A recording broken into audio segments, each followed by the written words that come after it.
trying to get Xander off.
charged everything I need.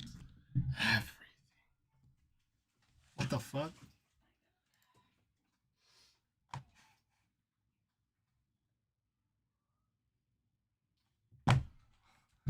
Oh, what's up, everyone? Xander started the stream. Oh shit! What's up, everyone? How's it going? Hope your day is going well. Oh my god! Yeah. So, welcome to the apparent Sunday stream. I'm your host, Luxide. No, there was a baby. It was the baby. Well, wasn't planning on streaming, but let's make a few notes about the market, huh? Well, it's been a fun day so far. We're seeing a lot of green. Yeah, that's pretty much what you need to know. Obviously, wasn't prepared for this, but I'll say altcoins are looking pretty darn good. BTC, again, fighting at all of its moving averages right now. I mean, frankly, we couldn't be in a better spot. Now, thing that everybody needs to remember this weekend is obviously it's a lower volume weekend, $104 billion in trading volume. It's one of the quieter weekends we've seen throughout the last month, and we know that manipulation tends to happen over the course of these weekends. So, but I don't know about you guys, but I'm going to be spending most of my day just relaxing, watching some football. I do have a soccer game to go to at 2 o'clock too, so that's always fun. What are you guys doing? My wife's going to be working. Say hi, wife. Hi, wife. Hi. Jeez. Should have gotten myself a drink if I was going to be doing this. I do have another video coming live at about 1 o'clock, actually at 1 o'clock Central Standard Time today. We have a few interesting things going on in terms of ADA that everybody needs to be aware of. So, but yeah, that's what we got going on today. Laundry in Tampa. Yeah, I started my laundry already today too. I am already 2 loads in. We have a couple more to do today. Yeah, it's live. Interesting. There's probably a whole chat I'm not even seeing right now. Bear with me, guys, while I get into that. Yeah, I just did all the dishes, just did some grocery shopping, too.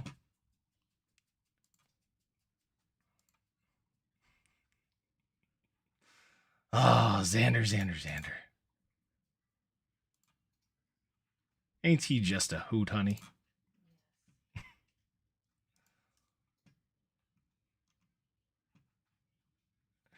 Front brakes on the truck. There you go. Gosh, I haven't had to do brakes in a really long time. Oh, here's some good questions rolling in here. All right, let's talk about some of these. All right. What will be the key catalyst to getting ADA, Cardano into some sort of adoption in the financial world? Hey, so that is a great question. Obviously, throughout this cycle, we've seen a lot of advancements in terms of the Cardano blockchain, lots of new rollouts. We obviously are very close to the launch of midnight, it seems, because we're obviously getting into phase 2 of that now. And I'm really curious to see what all the partnerships are, because it sounds like there's over 100 partnerships when it comes to the midnight blockchain, which obviously is going to utilize Cardano consensus, which means that demand for ADA is going to increase. But if we remember throughout most of this market cycle, what we've seen is kind of bits and pieces of excuse me, adoption and testing when it comes to the Cardano blockchain. And I think that's a lot of what this cycle has been enterprises, governments, and institutions kind of tiptoeing into the space and testing out different pieces of tech behind the scenes. So I don't know if it's necessarily going to be some sort of catalyst per se, but I think that the blockchain industry is already being looked at in a different light than it was, let's say, four or 5 years ago. And the way these things work is they become faster and faster and faster. It's why, as we've gone through, and I'm sure you guys have noticed, from 2023 into 2024 into 2025, the news has gotten louder and more frequent. So hopefully that makes sense for people. And maybe institutional money is a big driver of interest nonetheless, because obviously we know that ADA's in some of these basket ETFs. And actually I talk later about the ADA spot ETF too. So guys should obviously stay tuned for that. There's some good information that I think is that you guys should check out there. I can't believe you just started the stream. I need to get that button off of So yeah, my wife's like, you think? Yeah, so I have this I don't know if you guys can see it or not without me pulling this out. I have this stream deck, right? And so on here, if you guys are ever wondering how I do my transition, so I have my different scenes up here. So basically, you know, I got this one. Oh yeah, that's the easier way. This one, this one, this one, right? Can roll through these different things, but I also have down on the bottom. So I have the little pop-up that pops up on the screen. Oops, that's the wrong button. So like you'll see that pop up, right? That makes it go away. And then in the bottom corner here, I have my record button, but in the top corner here, I have my stream button. And that's when I used to do a lot of streaming, like back when I was a professional gamer. But it's kind of weird now because normally I just schedule it in Streamlabs before it, and then it just goes live automatically. So I don't even need to use this anymore. So I need to take that button off there apparently. So let's see, Caspa. Yeah, Caspa. I've had Caspa for a very long time now. It's been really quiet for a really long time. Where are we at here? Hold on. Yeah, so I first got into Caspa. I think it was back here. Yeah, right back here. It was 11 cents. It was right before things took off. And actually we were talking about this in my my Patreon, my Discord at the time, and a bunch of us got in, and actually we saw this thing do a 2x. It was awesome. But I've held my Caspa during this time. I've actually done a little DCAing. Obviously, there's more blockchain competition in the space right now, but I still think that Caspa has growing interest. It seems like the community is growing as well. That's what I really like about it. I don't think it's going anywhere, like disappearing or anything like that, if that makes sense. Have I heard any chatter or updates on John O'Connor with ADA in Africa? No, I have not, unfortunately. So the SEC's deadline decision can extend today, or today they decide about that. So I didn't really want to get into this in this video, live stream, because I have a video coming later talking specifically about this. But let's talk about it, because for those that aren't familiar, there were several deadlines for spot ETF products that were 24th, 25th, 26th, right around now. And there goes my wife. You got time. Oh, look at her in her slippers. Oh my gosh. Anyways, you guys see what I deal with? Jeez. Anyways, so that's going to be the running meme on the internet, babe. All right. So My slippers? just you shaking your butt while walking into the kitchen. Anyways, so when it comes to the spot ETF products, what a lot of people forget is, yes, there were all these deadlines that were here in the month of October. And since then, the SEC has actually changed the way that they're approaching these ETF products. You're no longer required to file your 19B4s. And this has changed the fact that there's not deadlines anymore. It's actually a swifter review process. But the problem with this is that we're in a government shutdown. The SEC is not doing anything right now. So people are thinking that right now we're just kind of blowing past these deadlines and we're kind of don't have anything going on. But in reality, we're just waiting for the government to start back up, if that makes sense. And I believe that we're going to see a lot of these ETFs just swiftly approved. It's going to be kind of a massive wave. And actually, this could be something that's very, very good for the industry, if that makes sense. I'm going to go back to this.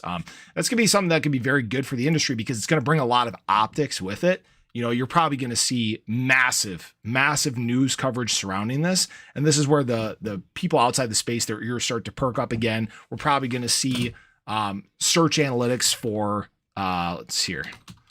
We're probably going to see search analytics for crypto start to pop back up again. It's probably pretty quiet right now. Actually, I haven't looked at these in a little bit here. Let's take a look.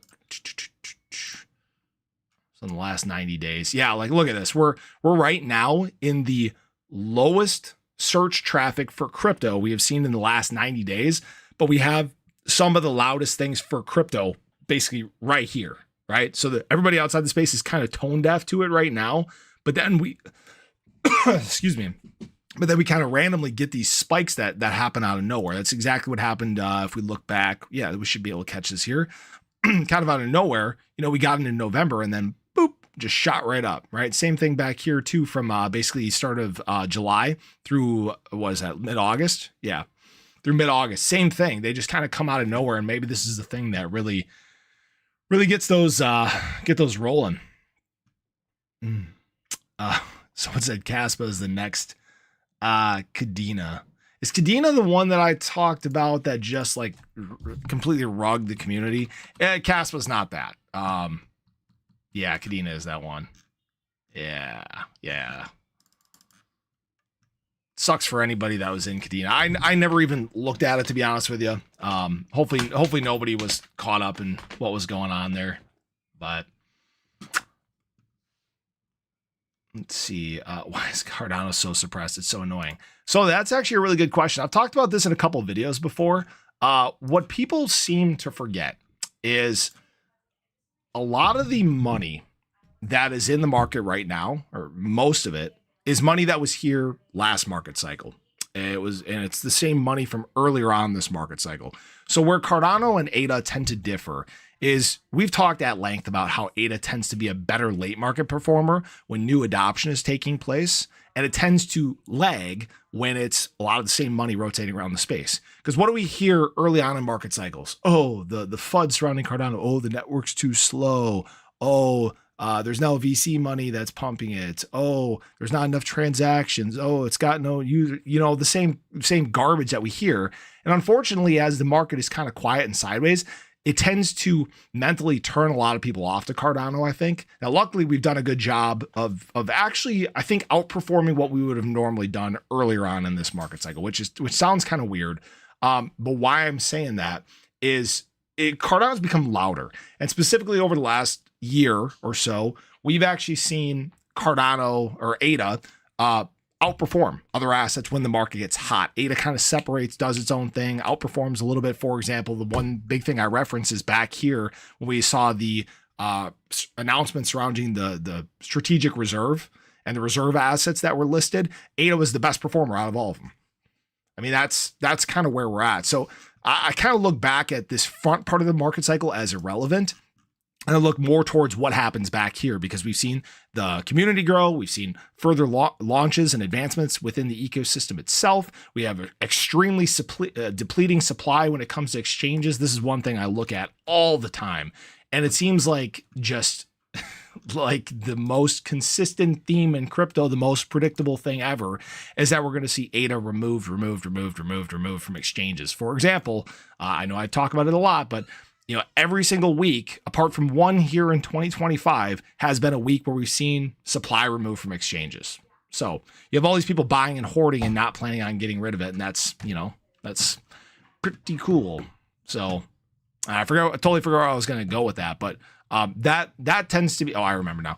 That tends to be something that happens before adoption. And then when adoption hits, here's the little bug. On the culprit. The creature. What do you want, creature? So there's the culprit. That's the guy. He's the one. He's the one that started the stream. So lost my train of thought again. So we tend to see these things before adoption takes place, and then when it starts taking place, ADA can move faster because there's less supply available, and hopefully that makes sense. I mean, we haven't truly seen a big supply shock per se yet, but it's and you guys can't see there, it's very clearly coming. This is a very, very significant trend here. So don't ignore that, especially as we get into some exciting times, and maybe Q4 brings us to this, but we just gotta obviously be patient, of course, which we all hate to do. So Flying Hambone says, appreciate the channel, Luxide, appreciate the support, appreciate all the time you guys spend watching, all the comments, all the questions you guys bring up too. Truly a diabolical creature you have there. Yes, he is. Yeah, I appreciate all the questions that you guys bring up too, because it does help create actually very good content. And I think it actually brings out a lot of the questions that maybe other people have as well. It's discussions that I love having. I love the hard questions too. Ship supply and exchange is a record lows, 82.2 trillion. Actually, yeah, this is something I've talked about very consistently. Shiba Inu right now is something that I think people are sleeping on very, very heavily. And even during this time, all we've seen is supply drop and drop and drop and drop and drop. And I think that, it sounds weird because 82.2 trillion is such a large number, but in relation to supply and in relation to price, it's quite a small amount. For those that watch my SHIB content or don't watch my SHIB content, right now, Shiba Inu compared to BTC and Ethereum, it's right in those same ranges in terms of percentage of supply available on exchanges. BTC has about 12% of its supply available on exchanges currently. Ethereum has 15%. Shiba Inu has 14%. That's not a lot to go around. And again, you talk about convicted communities. There's a bug flying around. You talk about convicted communities. You talk about people that are unwilling to dump their bags. That's why you've seen SHIB basically make it from one bull market cycle in through a bear market cycle into a bull market cycle. And yes, it's been super boring for memes. And again, a big part of that is because, lo and behold, back to the same thing, we haven't had retail adoption. So that's going to be the big thing that's going to make this market cycle fun again. But we need that. That's a big part. Let's see. Cardano or CoinMarketCap doesn't have Cardano listed under real world A. And USDM is also not listed. I'm so annoyed at how Cardano is being treated. The amount of centralization that currently exists is insane. Yeah, I agree. There's a major centralization when it comes to CoinMarketCap. I was in Community's last market cycle that, despite being some of the top assets in the space, like hundreds of billions of dollars, weren't listed up here. They were buried in pages and pages back. I mean, CoinMarketCap has some reliable data, but some of it's just very clearly bought and paid for, if that makes sense. If you guys ever look at, I hate this new, I think it's this one. Yeah, so this new thing, trending. Like, there's these weird ass rinky-dinky coins that, weird. They're all kind of bought and pushed up to some of these aren't, right? Like, for example, Virtuals isn't bought and paid for. Virtuals is a great project. I've been in Virtuals for a while now. Love what they're doing, but look at all these other random things here. And it's almost like certain days of the week they get pushed up towards the top here, and then we'll get those days where it goes back to the normal ones, right? That's why a lot of times I kind of look at these most visited. Like, what the hell is this, Swiss cheese? I gotta get me some Swiss cheese. Who knows, guys? Maybe this is our next winner right here. Oh, no, this has been around for a long time. Oh, this is so weird. Huh, interesting. Anyways, this is not a sponsored Swiss cheese stream. Anyways, so let's see. How do you see Midnight changing the game? I'm waiting for that ID that shows I'm 21 without showing my address. Yeah, I mean, that's a good question. Yeah, having a privacy chain with advanced utility and that type of information, I think could be very beneficial, especially in a way that it connects with all these other blockchains then too. I'm still patiently waiting because, again, I really want to hear what all those partners are when it comes to Midnight. We could see some major real world utility that comes with that. And I think that's where we're going to see a lot of the real world asset tokenization done on too, is with Midnight, because there's privacy that should come with that. You know, for example, if you're going to be doing a real world asset tokenization, for example, like house deeds or vehicle titles or, stuff like that, that's information that should be public but private at the same time, if that makes sense. That's where I think that Midnight is really onto something, and obviously utilizing Cardano consensus is something that rounds it all back out. Pretty cool stuff. Let's see. When do you see alt season starting for real? That's a great question. Again, the big thing that we need for a true alt season, for your true up only season, what we've seen historically speaking, is adoption. And we keep going back to, when is adoption going to happen? When is adoption going to happen? And we've had some promising signs here and there. We've seen, spikes in search traffic. We've seen spikes in exchange app downloads. We've seen injections of liquidity in the market.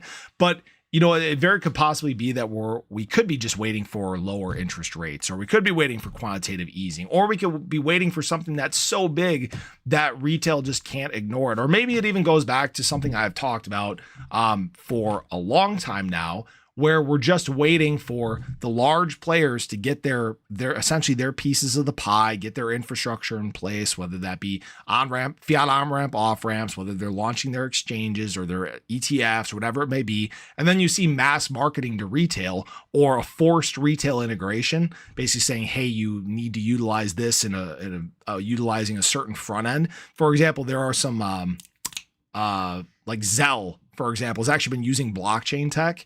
And essentially, actually, I think they just announced they're going to be allowing people to pay with stable coins, which is pretty cool. But almost like a forced integration like that, if that makes sense. And that's how you slowly but surely bring the people in via this mass marketing and mass push that takes place. And then it's like they just kind of leach out, if that makes sense.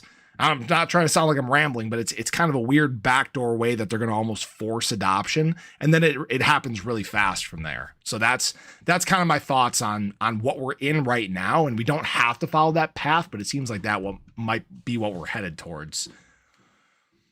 Let's see. Eagles about to kick off. Gonna have to bounce. Yep, I get it. I'm a Patriots fan, so I'm gonna be getting ready to go to that too. Are you wearing some nice boots? Oh, I thought you were wearing sexy boots. Sorry. Anyways, let's see. Could you maybe tell me your current price targets for ADA luck? Yeah. So I haven't really changed any of my projections for this cycle. I mean, we're still following what we did last market cycle. It's just elongated, right? This is that same formation. You can look at this in terms of ADA dominance. You can look at this in terms of the ADA BTC chart. It's all the same. It's stretched out, and that's what we had been talking about very early on, that everything is elongated. And these cycles do get, I don't know if people know this, but these cycles are getting slightly longer, slightly longer, slightly longer. They seem similar in time, but they are in fact longer. And so this could be one where even this basic back part of it is stretched out, or we're just going into a super cycle where you won't see the historic dips that we would typically see. So as far as projections go, I mean, the big thing we got to do is start getting above one, our moving averages. We're below all of them right now. You guys can see we're very close to our 20-day moving average. That's gonna be a big target, but breaking this $8 range is a pretty important number. We got pretty close back here in August, didn't get there all the way, so that was unfortunate. But that's a big number there.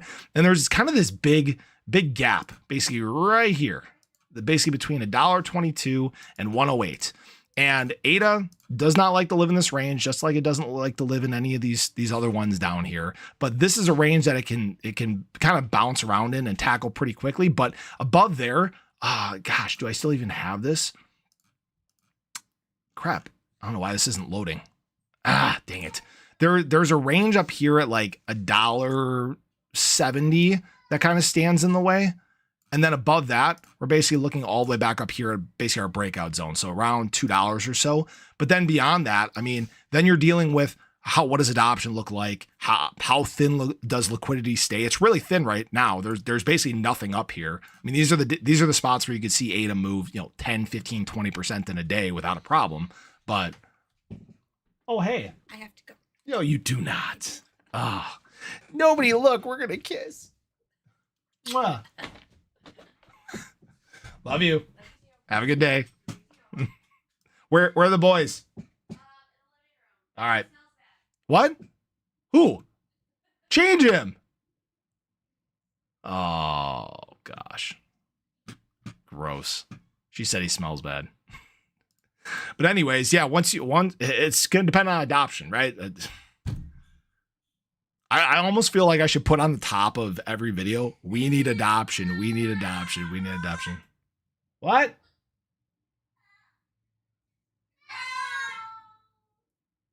Oh my gosh. Anyways. Oh, these wackos. I might need to cut this short. I mean, granted, I wasn't... Graham, what's up? Yeah, I didn't know I was going live either. Apparently, my youngest came in here, hit my stream button on my stream deck, and away we went. But... All right. Yeah, I'm going to need to wrap her up here because one, we got football on. I'm going to have to get ready at 1 o'clock or so, too, just because my son's got that soccer game at 2, so we got to have him there at 1:30 Central Standard Time, of course. Let's take a look at the last couple ones here. I think the next altcoin run will happen when interest rates are low. Yeah, that's fair. Yeah, right now yeah, you're right. They're offering way too much money to hold money in stables. I mean, yeah, and you know, that's not the worst thing because at least we're having liquidity retention in the market. And it's like I've talked about in other videos. I mean, we continue to see this just liquidity expansion over time where we're seeing new stable coins minted in the market. We're watching all these basically cash injections from outside the space. And the thing is it's not really new people that are doing that. Yeah, there's some money coming from, ETFs and institutions, et cetera, but we're not seeing a lot of it from the new users yet. But the good news is the money's not really leaving. And that's why I keep, I've made several videos recently about, hey, I don't think the top is in. I don't think we're falling into a bear market cycle because we keep seeing all this money move into the market and we're not watching it leave the market. That's usually a sign that, hey, you're seeing people actively buy the dip and defend price. It usually means that you have a sizable extension after that. So, oh my God, my sons are goofballs. Anyways, let's see. Clarity look clamped down on. Let's see.